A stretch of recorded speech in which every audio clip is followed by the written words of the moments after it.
The former Massachusetts Governor Deval Patrick had a 2013 goal to end homelessness in the state. The current administration has set a new goal to phase out homeless hotels by 2017.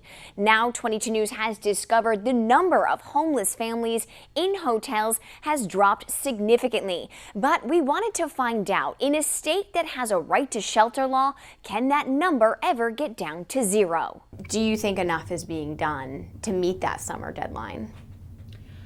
Looking at the work that my teams are doing, they are working day and night at times trying to get the families out. Here in Western Massachusetts, 292 homeless families were living in hotels just over 1 year ago. Today, that number is down to just 42.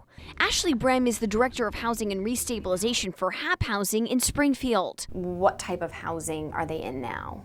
They are in market rate units for a large majority of them. So we've got a rehousing team that works directly in the motels with a support team. We pulled the latest state records and found 19 homeless families are in Holyoke at the Days Inn on Northampton Street. 11 are in the Howard Johnson's Express on Boston Road in Springfield.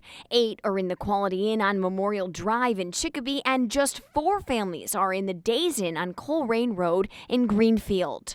Even though there are now 32 fewer homeless families being housed at this Days Inn here in Greenfield than this same time just 1 year ago, police say they are still feeling the strain on their resources. Since the start of 2015, police were called to this location a total of 147 times. Well, the calls can take anywhere from, a 5-minute phone call to a 50-minute response to 2 hours, 3 hours, depending on the call. So no matter what the call is, it's time. Greenfield Police Chief Robert Haig explained to 22 News not every call to the hotel was made by one of the homeless families living there, but that our questions into these numbers has sparked a reaction by the department. It's certainly something now that I think we'll go back and look at a little bit more in depth and actually look at some of the calls and more specifically what they involved, because we were surprised about the number.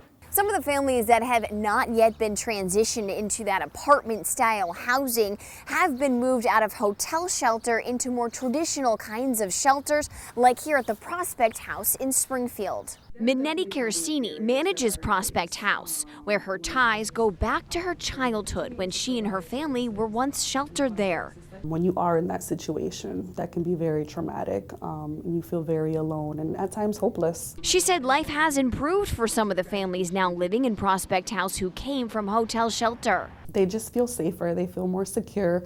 There's staff that are present 24/7, so that if they ever have any issues, they're able to come and speak to someone at any time of the day, any time of the night.